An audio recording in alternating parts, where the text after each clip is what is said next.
Hello everyone. I hope you are all doing great. Today we are going to start computer networks, which the topic of fundamentals of networking. This unit is very important for building strong basics in networking.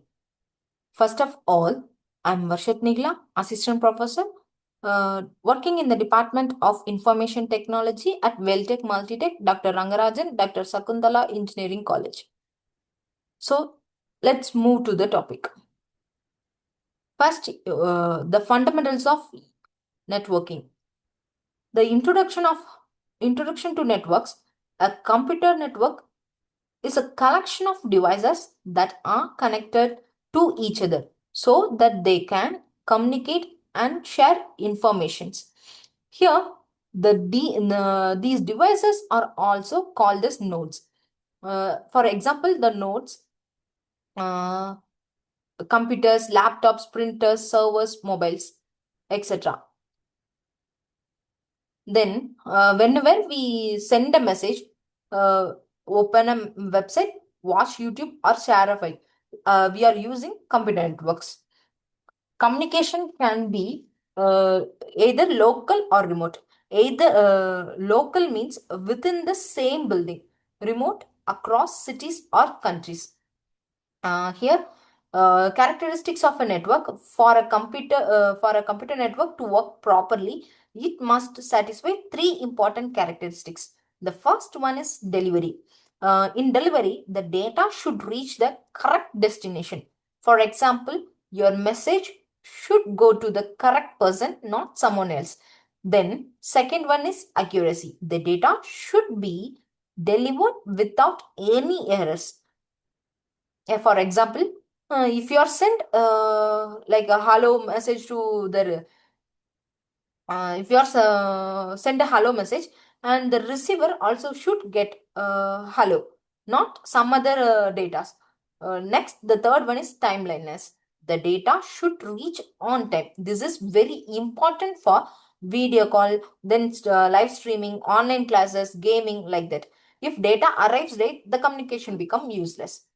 Then move to the next topic, components involved in a network process. Here there are five components used in a network for every communication. The first one is information. The information that is being sent, example, text, image, video, audio, like that. Then sender, the device that sends the message. Then third point, receiver, the device that receives the message.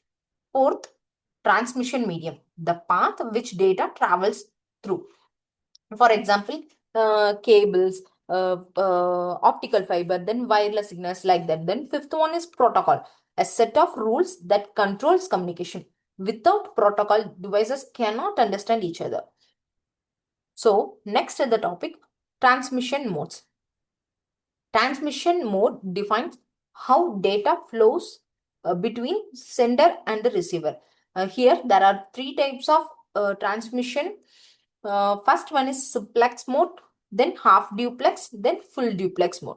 So in simplex mode, the communication is unidirectional, which means data flows in one direction only.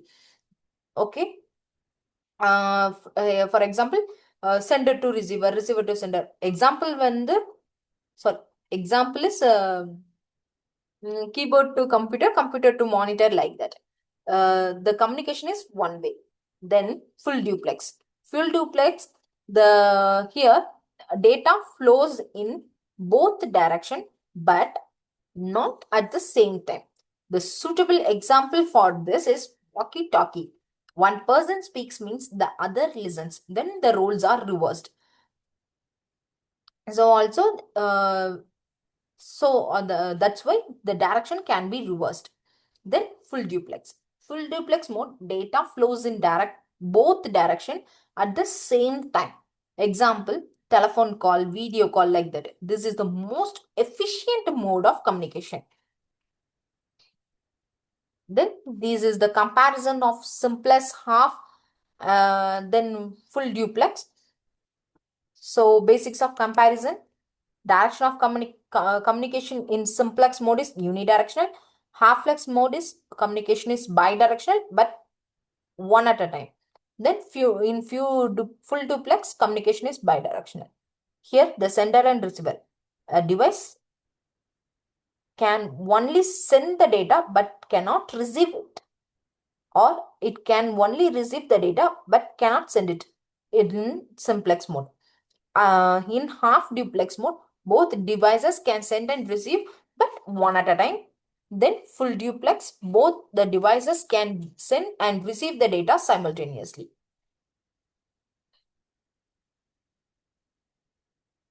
Next topic is line configuration or line connectivity. Line configuration refers to the way two or more communication devices attached to a link. Means line configuration defines how devices are connected to a link. Okay, the link communications pathway that transfers data from one devices to another. Here there are two types of line configuration. One is point to point. Point to point means only two devices are interconnected through a dedicated connection. Then multi-point configuration, or either multi-point multi-drop.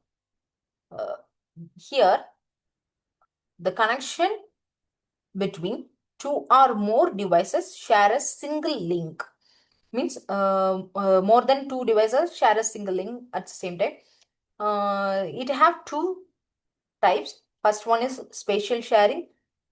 If several devices can share the link simultaneously, means multiple devices use the link at the same time. Then temporal sharing. In temporal sharing, if users must take turns using the link, means devices take turns using the link. Then network types. So here the types of computer networks based on geographical area.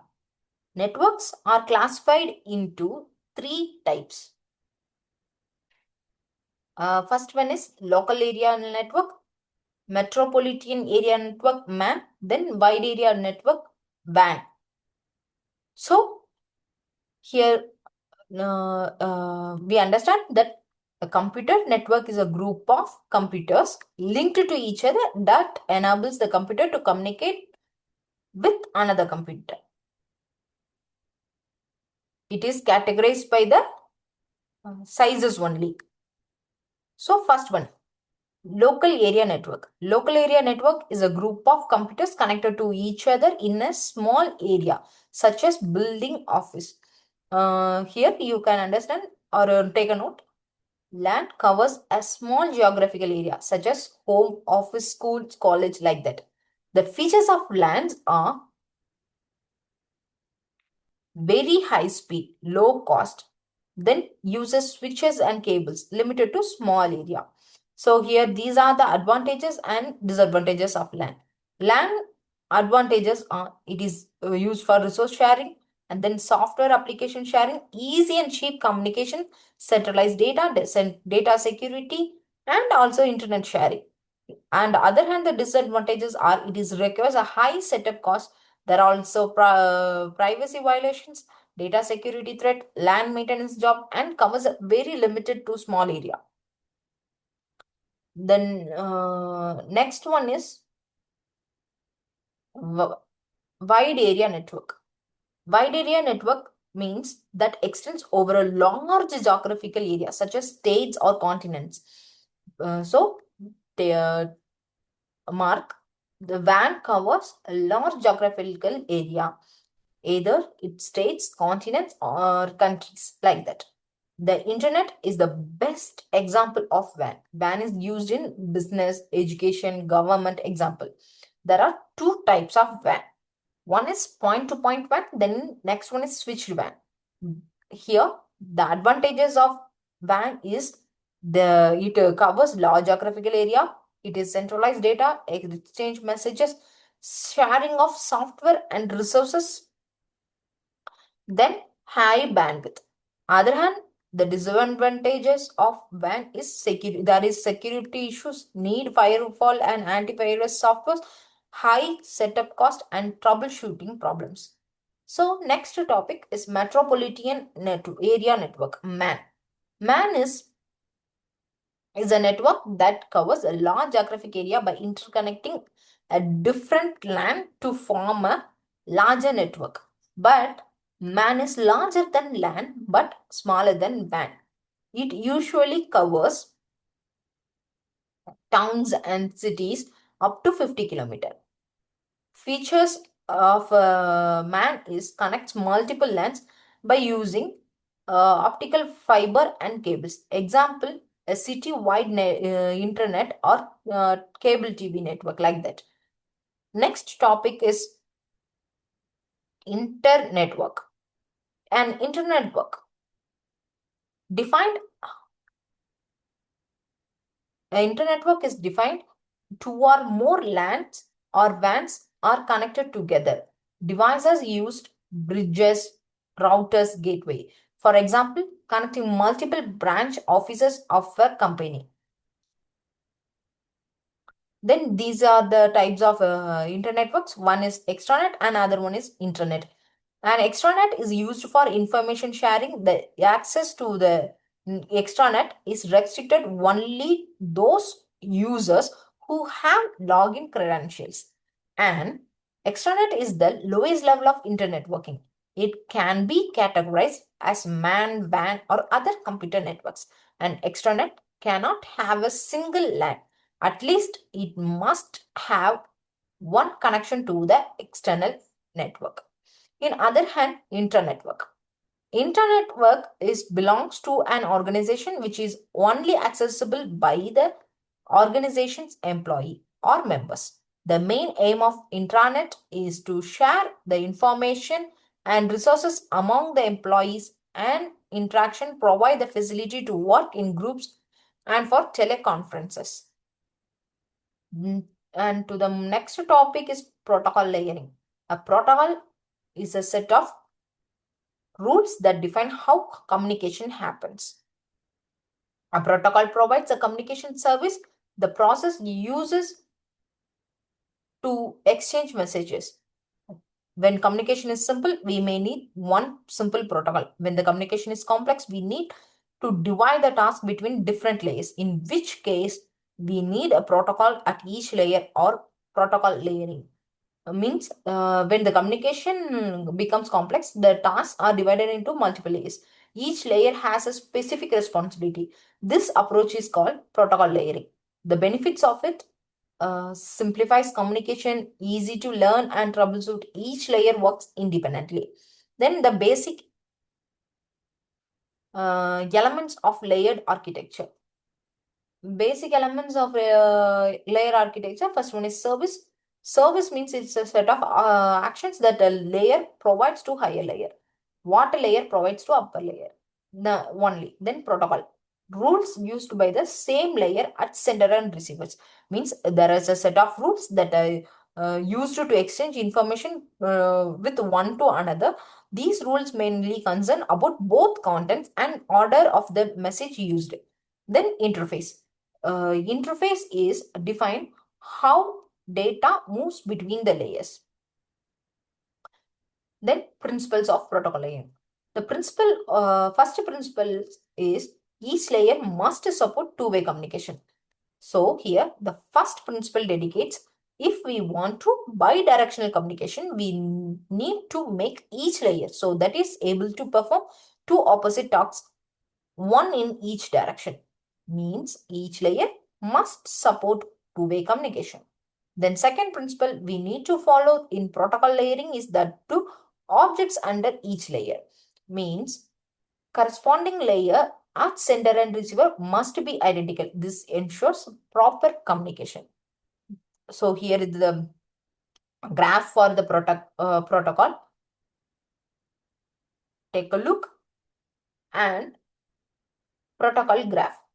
Protocol graph shows different protocols and how they depend on each other. Means lower level support to the higher level protocol.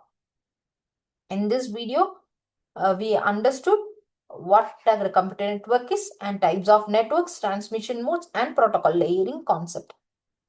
These are fundamental and very important for future learning. So thank you so much. Happy learning. Happy learning. Thank you.